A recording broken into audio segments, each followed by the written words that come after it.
Hi, I'm Tim Beggy, and this is Guts and Bolts. It's been well over 100 years since the light bulb was invented. Still don't know how they're made? Let there be enlightenment. It's history done my way. Next on Guts and Bolts.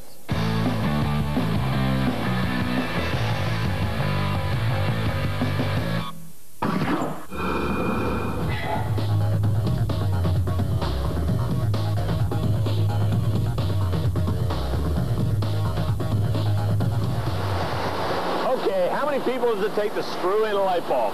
Well, in Salina, Kansas, at the Phillips Lighting Facility, it probably takes less people just to make them. Right now, there are thousands of light bulbs being made. But where are all the people? Today, we're going to get to the guts and bolts of how to make a brighter world. Incandescent bulbs aren't the only kind of light bulbs out there. In fact, hundreds of millions of bulbs sold in the United States today are fluorescent. It was in 1901 that Peter Cooper Hewitt patented the first mercury vapor lamp, about 20 years after Edison introduced his incandescent bulb. Instead of heating up a filament, fluorescents rely on a chemical reaction between electricity and mercury vapor. This reaction produces ultraviolet light, which is converted to visible light by the phosphor coating on the inside of the bulb. Though what's inside differs from the incandescent bulb, fluorescent lights still need a glass bulb to encase all of the elements. And the place that makes more of these bulbs than anywhere else in the world is the Phillips Lighting Facility in Salina, Kansas. Technical Operations Manager Dan Mendocina shows us the specialized guts and bolts of how it's done. It all starts with sand. Well, I'm guessing this is the beginning stage right here. That's correct. This is the very beginning of our process. We have, right now we have trucks that are constantly on the road from Oklahoma. It's a very fine, very pure sand that was mined down in Oklahoma. And how much sand is being dumped through here a day? We melt over 200 tons a day. Of sand? Of sand.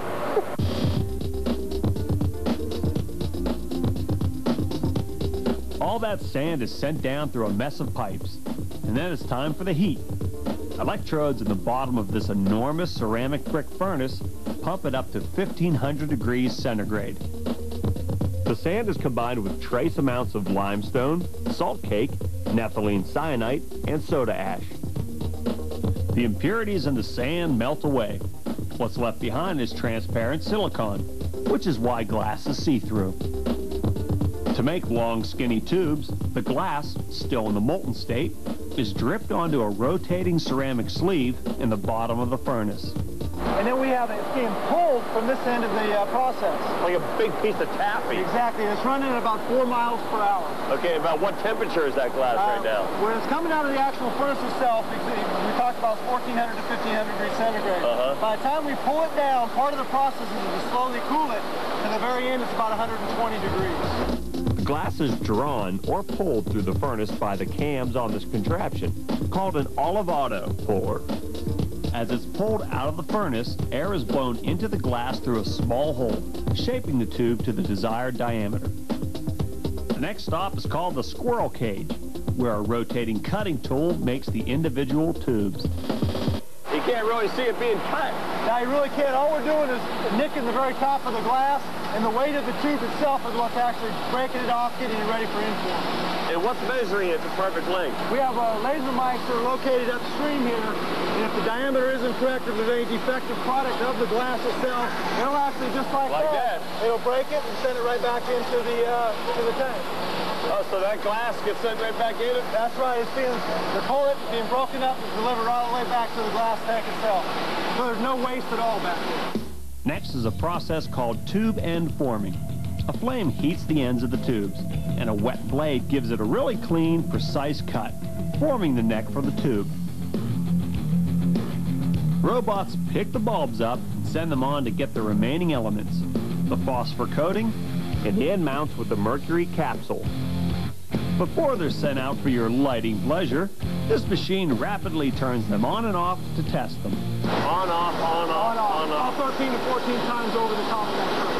And so it gets packaged up? And from here it goes into our automated packaging. At that point in time, it'll go on the overhead conveyor system and come together in our warehouse. These fluorescent bulbs last for a minimum of 20,000 hours, a big improvement over Thomas Edison's original bulb, which stayed lit for 13.5 hours.